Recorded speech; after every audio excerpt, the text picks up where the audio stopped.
Je suis très très heureuse de vous présenter cette nouvelle vidéo dans laquelle j'interviewe Yves Ruhlmann, le créateur de Symphonia et des musiques transsymphoniques. J'espère que vous allez l'apprécier. Symphonia et des œuvres qu'il crée. Alors Yves, nous, on s'est rencontrés autour du jeu de la transformation, qui est un jeu de développement personnel. Et puis depuis, je te suis. Et puis depuis, tu as créé plein de choses dont tu vas nous parler aujourd'hui. Donc, je te laisse nous dire déjà qui tu es et puis qu'est-ce que c'est que ces trans symphoniques que tu as créées. Alors déjà, tout d'abord, merci beaucoup Agathe de m'inviter dans ce temps de partage. Je me réjouis vraiment. Et puis c'est vrai que maintenant on se suit depuis plusieurs années et c'est juste magnifique de voir toutes ces évolutions. Donc tu me demandes ce que sont ces musiques transsymphoniques. Waouh. Alors la question pour moi elle est vraiment hyper vaste. Pour être le plus simple possible dans l'immédiat, je dirais que c'est une forme musicale, symphonique, classique que j'ai créée qui aujourd'hui rejoint absolument toutes mes aspirations dans la musique et qui sont de, comment dire, de faire fructifier ce pouvoir absolument énorme qu'est la musique au service de la conscience, au service du cœur, au service de tout ce qui nous sort de notre humanité limitée pour nous amener vers cet être illimité que nous sommes et qui a grandi notre perception du monde, notre perception de qui on est, de ce qui est, de l'amour que nous sommes. Comment ça s'est imposé à toi, en fait, ces musiques? Parce que tu étais déjà Oui, auteur-compositeur, je sais que tu donnes aussi des cours. il y a eu plusieurs étapes vraiment extrêmement importantes et toutes sont reliées depuis très longtemps pour m'amener à cet endroit-là et aux endroits suivants. La première de ces étapes extrêmement importantes pour moi a été euh, les mots, c'est toujours des mots, mais voilà, les mots que j'ai aujourd'hui pour le décrire, c'est un éveil de conscience que j'ai vécu quand j'avais 15 ans. C'est un éveil de conscience qui est très particulier parce que il y a des gens qui ont des éveils, il y a différents types d'éveils de conscience. Il y en a notamment qui vivent des éveils de conscience après avoir vécu des événements tragiques ou des expériences de mort imminente, et puis les gens reviennent complètement transformés. Il y a une ouverture, un éveil de conscience. Et moi, c'est quelque chose de similaire, mais dans le sens opposé. C'est-à-dire que j'appelle ça comme ça, j'ai reçu une claque, mais une claque de beauté, en fait. Voilà, dans un, alors je suis pas religieux du tout, des religieux parleraient de la grâce. Une claque de cet ordre-là. Et moi, elle s'est vécue par un double phénomène, mais qui a été facilité par la musique et qui venait de la musique elle-même. À ce moment-là, il y avait un compositeur qui pour moi, euh, est un de ces rares compositeurs qui avait cette capacité-là, justement, de transcender la réalité par ce que la musique est capable de faire. Et ça, c'était le compositeur Ennio Morricone. C'est peut-être le seul que je considère ou que j'ai considéré comme un maître, même si je l'ai jamais connu directement. Et là, à l'écoute de ces musiques, à 15 ans, à un moment donné, j'ai vécu cette expérience de ce que la musique a facilité pour me projeter euh, vers cet espace qui est plus grand. Et quand je dis projeter, c'est pas, il y a rien de, c'est pas, il s'agit pas de décorporation, il s'agit pas de quitter ce monde, il s'agit d'un seul coup, la prise de conscience relativement immédiate que la vie, que le monde, que l'univers, déjà que tout ce que je voyais c'était une sorte de mensonge et que la réalité était infiniment beaucoup plus grande, beaucoup plus belle, beaucoup plus aimante que ce que je croyais que la vie était. Et ça a instantanément créé deux choses. Ça a créé une sorte de foi dans ce plus grand, dans cet immense, et, euh, et puis un amour pour la musique en me disant waouh, mais ça peut faire ça à un adolescent de 15 ans qui avait aucun matériau réel dans son environnement pour vivre naturellement cette ouverture de cœur, de conscience. Et à l'opposé, j'étais plutôt dans une forte turbulence, assez conflictuel avec mes pères, avec ma famille, avec les autorités, avec l'école. Donc je me dis, waouh, ça peut faire ça. Et moi, les camarades que j'avais à l'époque, ils m'ont pas reconnu. Et moi, je me souviens d'un ami qui me disait, mais ça sonne faux ce que tu dis, toi, tu peux pas avoir de sensibilité, c'est pas possible. Et donc, si, c'est possible. Et à partir du moment où on se reconnecte à cette partie blanche. Donc pour moi, ça a orienté ma vie. À ce moment-là, je faisais pas du tout de musique, pas du tout, du tout. Et puis, euh, et puis il a fallu que j'attende l'âge de 18 ans, à 2 mois de passer le bac et d'aller dans... J'étais très, euh, comment dire? Oui, on peut dire doué dans tout ce qui était maths et sciences. Et j'étais programmé pour aller dans ce parcours-là. Et à 2 mois avant de finir le bac en France, je dis non, c'est pas moyen, ça sera pas ça ma vie. Je vais pas dans un bureau, même s'il y a une sécurité, même s'il y a un confort, ça sera pas ma vie. Et du jour au lendemain, je décide, mais en étant pour le coup parfaitement conscient de ce que ça signifiait, de m'engager dans des études musicales, de rentrer au conservatoire en musicologie, qui demande au niveau universitaire d'avoir déjà 5, 6, 7, au moins 7 ans de conservatoire. Donc ça a été ma première initiation, ça a été de dire, de savoir que c'était ma place tout en ayant tout ce qui était autour de moi qui m'indiquait que c'était pas le cas. Mhm. Wow. Je me suis retrouvé en fac de lettres pour apprendre la musicologie et moi je venais du côté scientifique. La seule chose, et la seule chose pour laquelle j'étais absolument nul, c'était tout ce qui était lettres. Donc c'était absolument génial. J'étais incapable de savoir, de faire la différence entre un do et un ré quand je suis rentré dans cette université. Et, euh, et puis je savais pas écrire une phrase complète sans qu'il y ait au moins 4 ou 5 fautes d'orthographe dedans. L'université en France, on ne peut pas refuser quelqu'un à l'entrée. Mais la musicologie étant dans ce cadre, bon, et le conservatoire, hein, c'est encore autre chose, mais je parle juste de la musicologie, il y avait, OK, on met quand même un test au départ aux gens quand même pour leur faire réaliser que ça présuppose déjà d'avoir fait ces fameux 7 ans de conservatoire. Moi, j'ai fait le test et je savais ce que j'allais trouver au test. Et j'ai eu 0 aux matières littéraires et 0 en musique. Là, c'est un mélange entre la folie et la foi qu'il faut avoir pour y aller. J'avoue que à cette époque-là, j'étais aussi très très très peu, j'avais aussi très très très peu d'outils, voire absolument pas du tout pour gérer tout ce qui était de l'ordre du doute. Et c'est vrai que ça m'a travaillé au corps. Et en même temps, bah, l'année suivante, j'avais rattrapé absolument, en un an, j'avais rattrapé absolument tout le niveau, ce qui fait que les gens ensuite ne savaient même pas que j'avais pas fait comme eux de la musique depuis petit. Et puis c'est comme ça que mon chemin sur la composition s'est engagé. Donc ça a été, ça a été l'étape.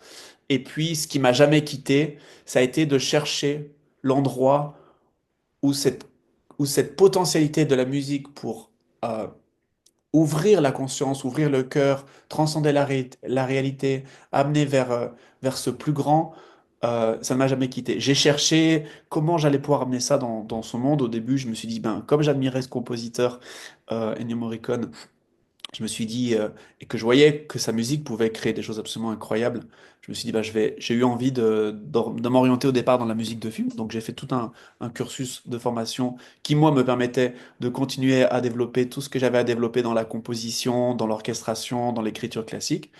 Mais petit à petit, je me suis rendu compte que les cases offertes par ce métier ne me correspondraient pas. Et que j'avais besoin d'une liberté totale, j'ai même envie de dire absolue, pour faire ce que ensuite, quelques années après, j'ai pu mettre en place, et notamment au travers de la musique transsymphonique. Voilà. Pour moi, t'étais né musicien, quoi. Et quelque part, j'ai envie de Compositeur. dire oui, mais pas, je suis les musiciens à un endroit qui est de l'ordre de l'être, mais absolument pas au niveau de l'incarnation, absolument pas. Même quand j'étais petit, j'avais cette attirance, j'ai demandé un piano à mes parents, j'étais tombé amoureux du piano en l'en ayant entendu chez des amis, mais la réponse était non, c'est trop cher. Et voilà.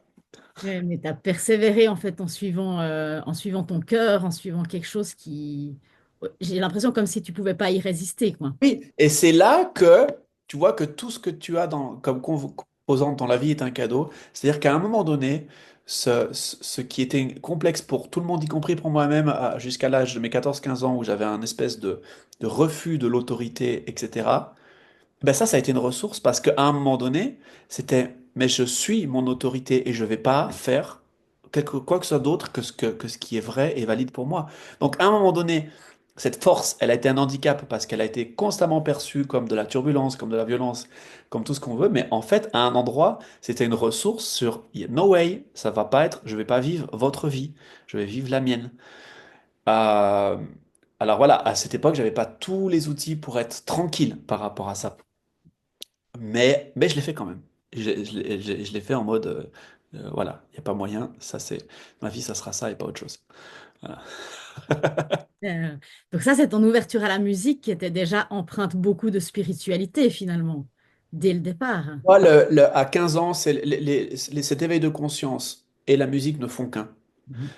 C'est inséparable pour moi. Les deux dans cette expérience que j'ai vécue. Et c'est pour ça que je ne continue pas à le séparer d'ailleurs, même si je pourrais aimer euh, transmettre et partager autour de la conscience pour la conscience, il me manque un outil tellement fondamental pour moi pour le faire que je ne suis pas attiré pour aller le faire sans la musique.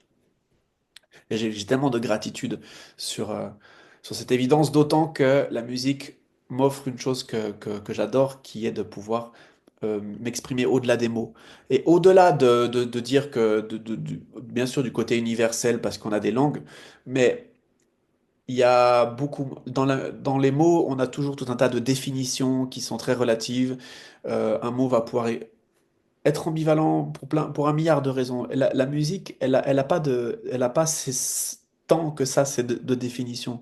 Donc le lien à la vibration, qui pour moi est le langage premier de la vie, hein, l'énergie est le langage premier, la musique se fait un langage beaucoup plus fidèle, beaucoup plus capable de, de transmettre, d'exprimer en particulier cette grandeur. Parce que nous, regarde, mon point de vue, c'est qu'on fonctionne depuis très longtemps comme en être limité sur cette, j'ai envie de dire, sur cette planète. Euh, Notre langage, et il est à l'image de de nos limitations. Donc, on n'est pas tellement, on n'a pas tellement un vocabulaire ou des mots qui nous aident facilement à nous relier à ce qui est grand ou à ce qui est au-delà de ce qu'on peut voir. Et quand ils existent, comme des mots absolument merveilleux, comme le mot amour, comme le mot miracle, comme tous ces mots, ils finissent par être tellement connotés, parce qu'ils ont été tellement utilisés au nom d'un soi-disant amour, ou alors qu'ils ont été repris par tel ou tel type de pensée ou de religion, qui fait qu'au final, ces mots qui pourraient nous transporter vers des espaces beaucoup plus grands, en général, ils sont un peu limités par tout ce qu'on a posé dessus.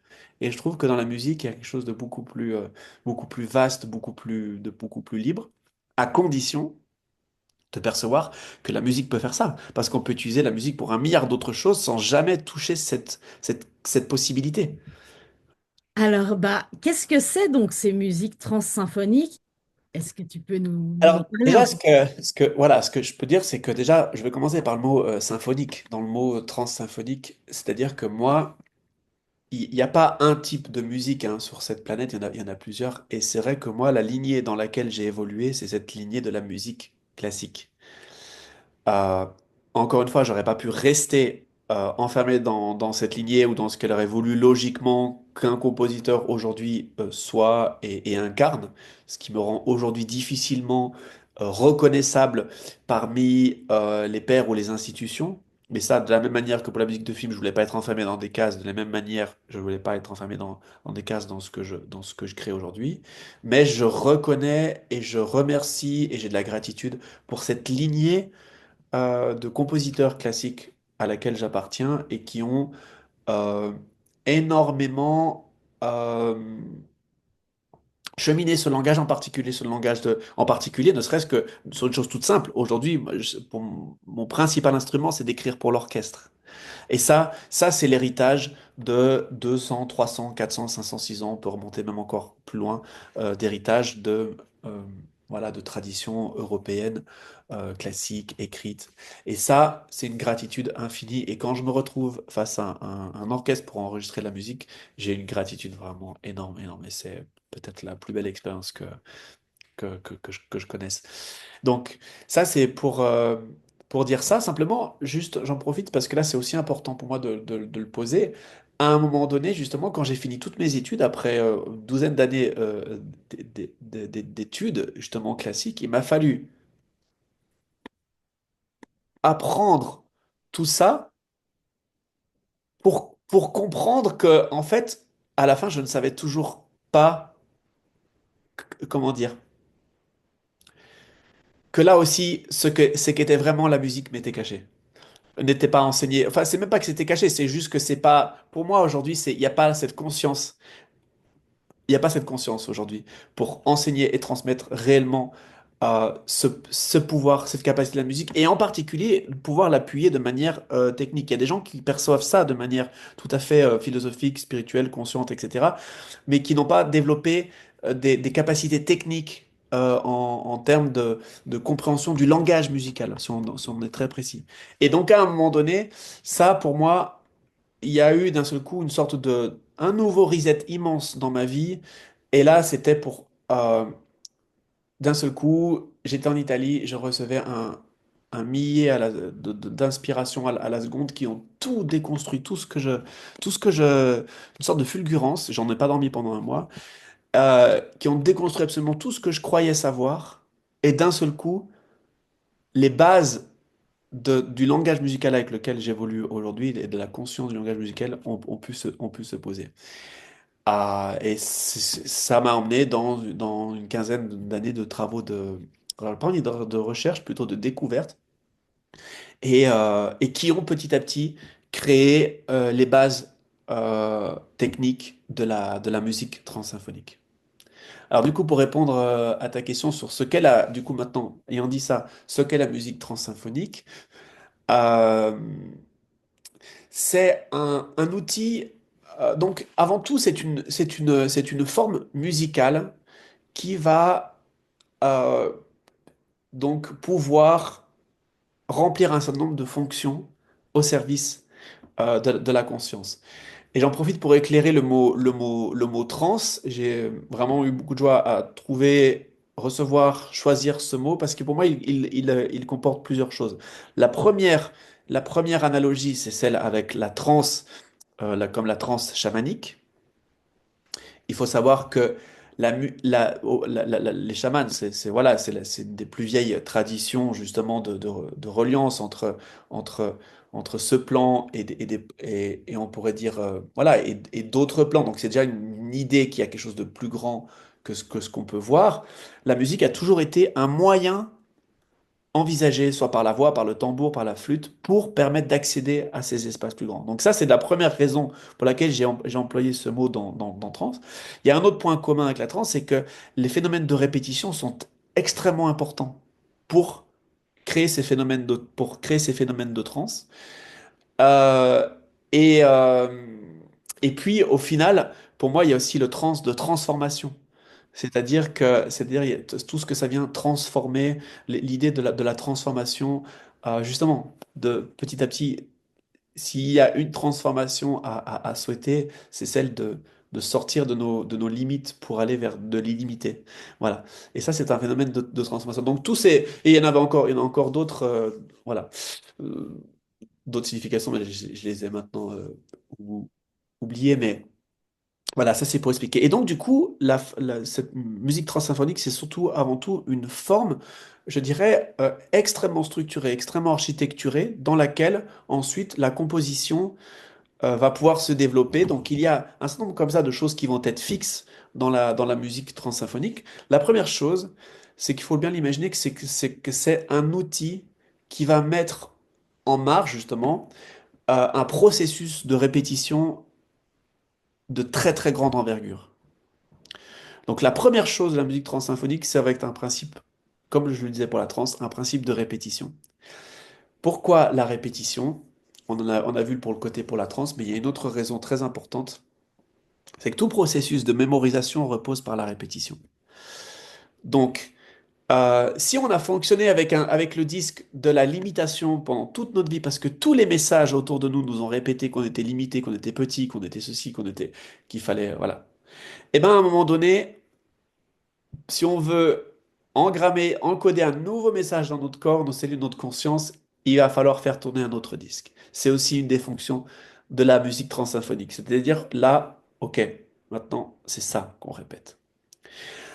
À la façon d'un mantra, ça c'est connu dans un certain nombre de traditions. On va répéter, répéter, répéter, répéter, jusqu'à ce que ça vienne casser quelque chose dans ce qui est cristallisé en nous. Et peut-être qu'il va falloir répéter 1 million de fois. À un moment donné, si ça fait des milliards de fois qu'on sait répéter certaines choses. Et simplement, dans cette idée de la répétition, pour moi, c'était, je veux pas juste répéter une information, donc musicale, qui va encoder un certain nombre de choses, on en reviendra après. Je voulais pas juste répéter quelque chose, et puis t'es posé pendant 1 heure, et puis t'as la même boucle. Ça, c'est fait, c'est surfait, et ça a plein de limites qui, moi, ne m'intéressent pas.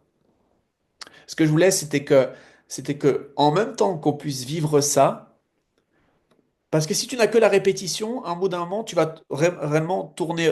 Le problème, c'est que tu vas travailler sur ça, mais tu vas tourner en rond. Tu vas pas forcément faciliter l'expansion et faciliter ensuite d'aller dans d'autres espaces. Donc pour moi, il fallait qu'il y ait à la fois la répétition, la condensation, l'amplification de l'énergie et à un moment donné, une délivrance pour traverser des voiles, traverser des limites. Donc, toute l'œuvre, toute cette forme transsymphonique, elle est construite pour pouvoir porter ça, c'est-à-dire avec des principes d'immuabilité qui ne bougent pas. Il y a un cœur, un message cœur dans la partition qui ne va pas bouger, mais ensuite de ça, il va y avoir ce double phénomène de répétition et de développement qui, lui, va amener, lui, le développement va amener de la vie, va amener de la nouveauté, va amener du chaos, va amener tout un tas de choses, et en même temps, l'immuable reste immuable. Et c'est vrai que souvent, on évolue dans des formes qui soit vont dans de la variation, on change d'idée, tac, tac, tac, et on quitte et on quitte cette dimension de la répétition, soit on est dans des formes qui expriment de la répétition, mais qui, mais qui manquent de, de variation, de vie, d'amplification, et simplement et même de projet tout court, hein. Parce que répéter pour répéter n'est pas un projet en soi. Voilà. Donc ça c'est une chose. Et donc du coup, ben, très concrètement, il y a des marches dans la musique transsymphonique. On va condenser, amplifier l'énergie et qui va nous permettre d'accéder à une seconde marche qui, elle, va apporter plus d'informations. Quand on est prêt, on a reçu assez dans la seconde marche, on va passer à la troisième. Et il y a 9 marches comme ça. Et ça, c'est une des constantes de la musique transsymphonique. Et vraiment, le plus important se produit à la fin, après ces 9 marches. C'est pour moi le plus surprenant, ça, j'en avais même pas conscience au départ. D'ailleurs, j'ai reçu tout ça, j'avais absolument pas conscience de tout ce qu'il y avait dedans. J'ai juste reçu, fait, j'y suis allé, et puis voilà. Mais en ayant notamment proposé ces musiques dans des stages, ce que je me suis rendu compte, c'était que énergétiquement, parce que ce qu'on ressent énergétiquement est beaucoup plus fort quand on est à plusieurs, c'était que je voyais que le plus important se produisait à la toute fin, au moment où la musique s'arrête. Mais en même temps, la musique s'arrête d'une manière très particulière. L'énergie s'est condensée, condensée, condensée, condensée, et il n'y a pas d'un seul coup, allez, on va redescendre gentiment, et là, non, la musique d'un seul coup s'arrête, et j'ai pris conscience que ça avait une fonction, et cette fonction, c'était celle de délivrer d'un seul coup toute l'énergie condensée et amplifiée. Et c'est ça qui crée la possibilité de, d'ouvrir encore plus, parce qu'on aura ouvert déjà pendant les marches, et ça va ouvrir, et on peut vraiment, à la mesure de ce qu'on est prêt à vivre, on peut encore franchir quelque chose à ce moment-là de juste merveilleux. Mm. Waouh, ça fait tout à fait sens parce que bah, je me suis formée avec toi pour devenir praticienne et donc apporter en fait ces musiques à d'autres.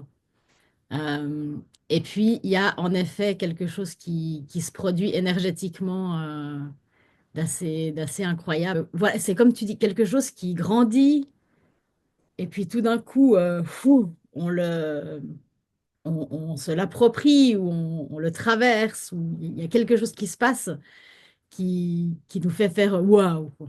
Et Symphonia est né justement de cette pratique-là. Ça a tout enclenché. La musique transsymphonique est d'abord arrivée.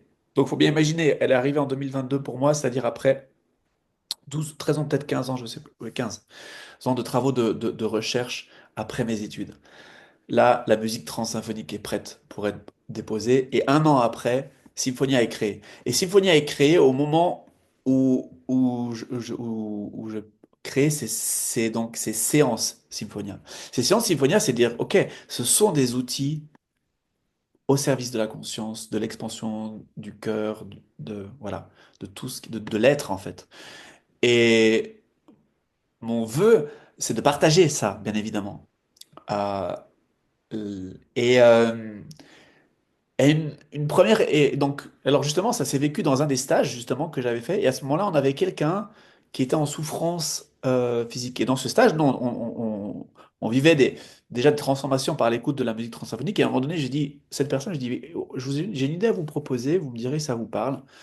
Et là, d'un seul coup, je recevais en fait la méthodologie de, de, de- de- donc des séances Symphonia.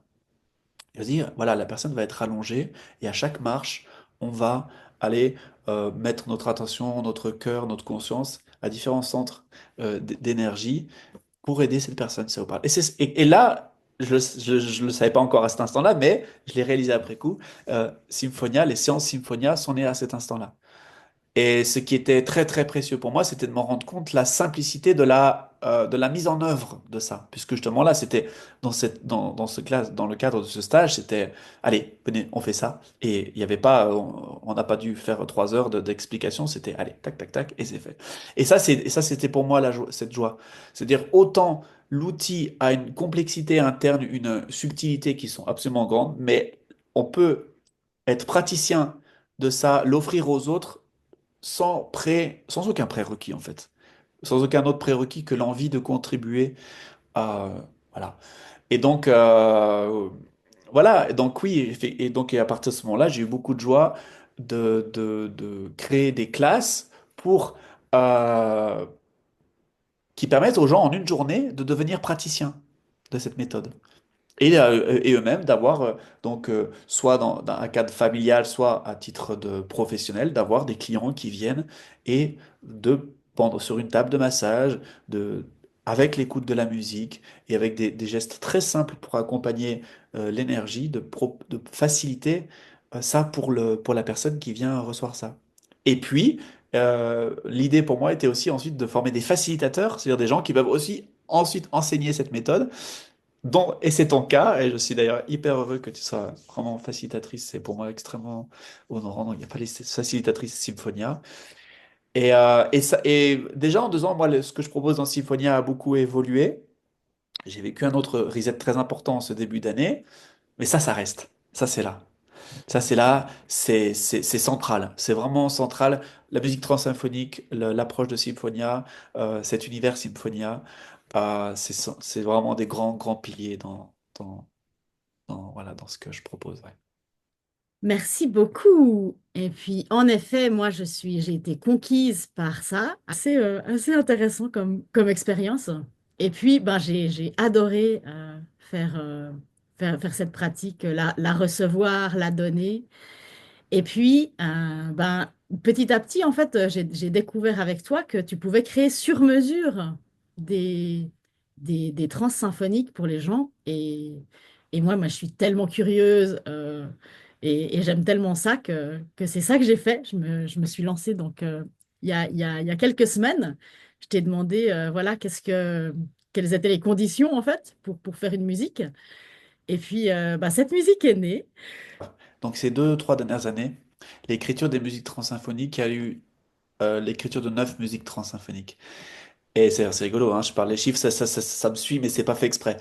Et la dernière de ces œuvres a été une œuvre majeure pour moi dans tout ce qu'elle représente, qui a été l'œuvre Amour et Gratitude, qui a été enregistrée avec l'orchestre et le chœur de Sofia en Bulgarie, et puis qui a même été sublimée par la voix de Kelly Ora. Et ça a vraiment, je dirais, ça représente un cycle. Et là, et non seulement dans ma vie, mais dans le personnel, mais dans ce cycle de création, dans tout, eu un rendez-vous en ce début d'année avec un immense reset, une possibilité de dire yes, maintenant, on peut, hein, tu vois, ce trans de transformation, il y a la possibilité de tout réécrire, voilà.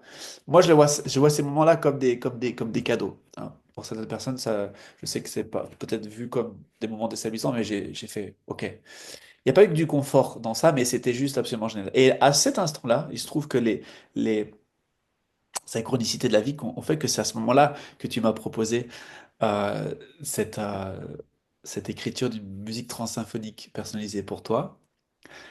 Et, euh, et ce qui fait que moi, j'ai vécu ce reset en voyage, en partant pendant un mois en Thaïlande. Et il s'est trouvé que ça a été, euh, que ce projet de création m'a accompagné à la fois dans ce reset, dans ce voyage en Thaïlande. Et inévitablement, pour moi, un reset qui va toucher toutes les dimensions de ma vie, bah, touche toutes les dimensions de ma vie. Donc, y compris la création, y compris la musique transsymphonique. Je réalise, mais je le réalise en te le disant, qu'il y a eu ce cycle de 9 musiques transsymphoniques qui ont été écrites. Je viens vraiment de le réaliser à l'instant, hein. Et, mais au moment où je le vivais en Thaïlande, j'ai fait, OK, c'est une nouvelle dimension, c'est de nouvelles dimensions qui ont envie de venir maintenant, hein. Donc, il y a à la fois la répétition, comme je disais, il y a un phénomène de répétition, c'est-à-dire je continue d'aller dans la musique transsymphonique, et il y a quelque chose qui a envie d'élargir, d'agrandir. Donc, si tu veux, pour moi, c'est pour vraiment comprendre ce qui s'est passé dans pour cette création pour toi, je dois mettre quelques lumières, quelques highlights sur ce que j'ai vécu, parce que tout est profondément relié. Et dans ce reset que j'ai vécu, il y a eu cette autorité intérieure qui est venue en mode, je ne veux faire absolument plus rien d'autre que ce qui est vraiment et totalement qui sont vraiment et absolument totalement mes aspirations. Et ce reset, donc, m'a aussi amené à faire du nettoyage dans Symphonia, avec plein de propositions. Et je fais non, ça c'est non, ça c'est non, ça c'est non, ça je garde, ça je... Voilà. Donc vraiment une sorte de grand tri, hein, comme quand on se retrouve dans une maison, puis on se dit, voilà, maintenant il y a trop de choses, j'en vire. Et, euh, et donc, et notamment, ce qui est très rigolo, c'est que je venais de recevoir cette proposition de créer pour toi.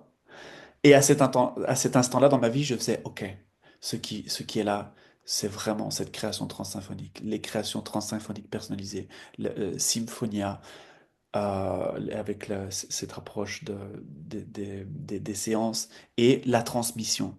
La transmission, parce que mon vœu, tout comme mon vœu, c'était d'être rejoint par d'autres facilitateurs, d'autres praticiens dans Symphonia, mon vœu pour demain, c'est que Symphonia soit rejoint par de nouveaux compositeurs à transsymphoniques et qui vont pouvoir apporter aussi leur contribution dans cette forme aux autres et recevoir tous les enseignements qui sont autour de la musique transsymphonique et autour du langage musical. Donc, quand j'étais en Thaïlande pour composer cette œuvre pour toi, il y avait aussi cette idée de la transmission et j'ai commencé au fur et à mesure que je créais pour l'œuvre pour toi, pour la première fois de ma vie, j'écrivais la méthode. Au fur et à mesure que je prenais conscience des différentes étapes dans lesquelles j'étais, j'écrivais au fur et à mesure cette classe transsymphonique qui aura lieu un jour. Je ne sais pas quand, mais voilà. Et je l'écrivais au fur et à mesure. Et donc ça me permettait de rentrer beaucoup plus loin dans la conscience de ce que je faisais. Et je savais que j'avais envie de dire, OK, et comment on peut aller encore plus loin? Et je dirais que si la musique transsymphonique, c'est très métaphorique ce que je veux dire, mais que si la musique transsymphonique que j'avais écrite jusqu'à présent avait, c'est très métaphorique, il faut pas le prendre au pied à la lettre, mais si elle avait vraiment deux dimensions, elle en a pris une troisième. Elle en a pris une troisième. Je pourrais essayer d'illustrer ça dans un instant, mais voilà, pour dire ça d'une manière beaucoup plus concrète, il y a, elle avait déjà des niveaux très très importants de combinatoires, hein, qui sont vraiment propres à la musique transsymphonique. Mais là, c'est comme s'il y a, voilà, s'il y avait peut-être, voilà, il y avait une dimension, il y avait des dimensions X et Y, et ben là, il y a une dimension Z qui s'est rapportée dans ces combinatoires, toutes se multipliant, toutes se répondant et toutes continuant à créer à la fois ces phénomènes de variation et d'amplification, enfin tout ce dont on a parlé un petit peu avant. Et donc, au fur et à mesure que je recevais, que je découvrais ces nouvelles possibilités, je les formalisais en temps réel dans cette pour cette classe transsymphonique. Donc c'était absolument merveilleux d'être à la fois dans ce recevoir et tout de suite le mettre en œuvre. Et c'est en créant cette œuvre pour toi que je découvrais les processus. Tu vois, c'était comme si euh, en transmettant cette classe, je m'enseignais à moi-même tout ce dont j'avais besoin pour créer cette œuvre. Et voilà, et qui de fait, quel que soit l'angle d'approche avec lequel je regarde cette œuvre, elle va plus loin, quelle que soit la dimension dans laquelle je regarde cette œuvre. Euh, et, et voilà, et comme par hasard, elle s'est inscrite dans ce reset, elle s'est inscrite dans cet instant-là, elle s'est inscrite dans ce voyage, elle s'est inscrite. Et, euh, et voilà, c'est vraiment, vraiment magique. Et en même temps, et c'est là que si on regarde vraiment la magie de l'univers, de la vie, c'est que dans ce plus grand qui nous relie, il y avait en toi, en moi, cette conscience que pour toi, c'était maintenant qu'il fallait le demander, parce que c'est comme si c'était l'œuvre qui pouvait éclore pour toi, tu l'aurais demandé avant ou après, elle n'aurait peut-être pas bénéficié de toute cette... voilà. Donc il y a une synchronicité, ce qui fait qu'à un moment donné, si on apprend à ressentir l'appel quand on a ce genre d'élan, bah, c'est que c'est le bon moment en fait. Et moi, quand tu m'as fait cette proposition, je n'avais pas encore entamé ce reset. Et pourtant, il était en marche. Il était clairement en marche. Il allait venir. Donc voilà. Et bah, Illuminance, voilà, c'est pas pour rien non plus ce titre. C'est incroyable parce qu'en fait, en t'écoutant, je vois que j'ai vécu quelque chose de très similaire, exactement en même temps. Ben, je t'ai fait la demande, c'était fin 2024. Ouais, absolument. Et puis moi, mi-janvier 2025, j'ai aussi décidé de lâcher plein de choses en fait qui ne me correspondaient plus ou qui n'étaient pas assez alignées avec vraiment mon essence. Et j'ai fait aussi une sorte de reset, quoi. J'ai vraiment lâché, j'ai dit au revoir, avec beaucoup d'amour et de gratitude aussi, mais pour me reconcentrer sur, voilà, qui je suis, qu'est-ce que je veux faire, où j'en suis dans ma vie, et revenir aux fondamentaux. Et c'est d'ailleurs ce qui fait qu'on est là aujourd'hui tous les deux, parce que j'ai aussi cette envie de transmettre, de partager avec les autres. Et puis, et puis bah, le meilleur format actuel, en tout cas pour moi, c'est la vidéo, c'est de pouvoir inviter des personnes à venir partager, à faire découvrir des nouvelles formes d'art, à faire découvrir des nouvelles manières d'ouvrir sa conscience. Et, et bah, je m'en rends compte maintenant, là, en t'entendant, en fait, qu'il y a vraiment cette synchronicité encore à un niveau plus Et profond. oui, et oui, et je tiens à préciser pour les personnes qui nous écoutent que à partir du moment où toi tu m'as transmis on s'est transmis respectivement ce oui pour créer cette musique transsymphonique, ensuite on n'a pas du tout communiqué. Moi j'avais dans ce reset que je vivais en Thaïlande, j'avais besoin d'un silence absolu, donc je n'ai communiqué avec personne et je percevais que tu avais confiance et que t'étais pas là pour me demander est-ce que ça avance, machin, donc je savais que faut y aller. Donc je savais pas consciemment ce que tu vivais. Mais la date que tu pointes de mi-janvier, c'est le moment où j'ai commencé l'œuvre. Donc, voilà, Einstein disait, soit, il y a seulement deux manières de voir la vie, soit de voir que tout est un miracle, c'est-à-dire tout est relié, soit de voir que tout n'est que coïncidence. Chacun choisit son point de vue, moi je choisis le mien, et qui est de dire, OK, où est le hasard là-dedans? Je le vois pas. Et pour moi, c'est magnifique parce que ça veut dire que à partir du moment où on se relie dans l'intention, et c'est comme si l'œuvre, pour moi, avait déjà commencé à œuvrer, justement, dès l'instant que on s'est mis en connexion, finalement. Toi pour la recevoir et moi pour la recevoir dans la matière. Finalement, c'est comme si à cet instant-là, on s'est unis pour recevoir quelque chose de plus grand et ça nous a traversé. Ça nous a traversé l'un comme l'autre. Euh, et ça, c'est avant même d'entendre les premières notes. Donc je me dis, oui, ça c'est un cadeau immense. Et quand j'imagine que ça a créé jusqu'à libérer de l'espace dans ton temps et de créer de nouvelles aspirations et de faire qu'on est là à cet instant. Alors bien sûr, il y a certainement un milliard d'autres faisceaux ça se crée comme ça. Mais n'empêche, ouais, c'est beau d'emprunter cet angle de ces coïncidences, c'est beau. Absolument. Je trouve ça incroyable. Mais j'y crois. Oui. On va arriver vers la fin de cette interview. Mais avant de partir, j'aimerais que tu nous dises un peu comment les gens qui sont curieux, qui veulent découvrir, qu'est-ce qu'ils peuvent faire pour aller plus loin. Alors, les premières étapes toutes simples, ben, ça peut être déjà de se relier, par exemple, au site symphonia.com, là où vous pourrez trouver un certain nombre de ressources, notamment la possibilité de s'inscrire à la newsletter pour continuer à recevoir des informations. Et puis là, il y a sont commercialisées les musiques transsymphoniques qui ne sont absolument pas disponibles autrement que via la boutique, car pour moi, c'était essentiel que ces musiques aient un format pas très particulier de diffusion et qu'elles ne soient pas sur les plateformes de musique en streaming. Vu leur projet, ça va bien au-delà d'une simple musique. Et on trouve aussi sur ce site les différentes formations qui sont proposées et la possibilité de s'orienter justement vers la création de musique personnalisée, dont la musique transsymphonique est pour moi la forme la plus élevée que je puisse proposer, mais il y a aussi d'autres formats euh, possibles. Et donc là, on est assez aiguillé normalement sur le site pour pouvoir accéder à ces différentes possibilités, mais également la possibilité de se relier à moi via les réseaux sociaux, Facebook, Instagram ou ma chaîne YouTube. Et puis, ben, je réponds volontiers aux messages. Donc, si simplement il y a une étape de curiosité, de besoin d'en savoir un petit peu plus, je prends volontiers un temps en particulier pour la musique, pour la création de musique transsymphonique personnalisée, je prends volontiers un temps avec la personne pour élaborer des, euh, une piste et voir si celle-ci peut résonner voilà, pour la personne. Voilà. Merci. Donc, on va vous mettre tous ces liens en description. Vous pourrez accéder directement. Et puis moi, vous pouvez aussi me suivre sur Facebook, sur Instagram.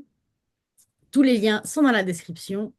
Et n'hésitez pas à commenter cette vidéo, à la partager si elle vous a plu. Est-ce que Yves, tu as envie de dire un mot de la fin pour terminer? Ah, le mot de la fin, pour moi, c'est un proverbe. La beauté ne plaît ni ne déplaît, elle arrête. Voilà. Et mon vœu, c'est vraiment de voir la contribution que nous sommes, rendre ce monde à chaque fois toujours un petit peu plus beau. Euh, et merci à chacun d'être une contribution dans ce sens. Merci Agathe infiniment pour ce temps de partage ensemble qui a permis d'aller en profondeur dans ces sujets. Et vraiment, c'est une immense gratitude d'avoir reçu ce temps de partage avec toi. Merci beaucoup à toi, Yves. Merci beaucoup et à très bientôt.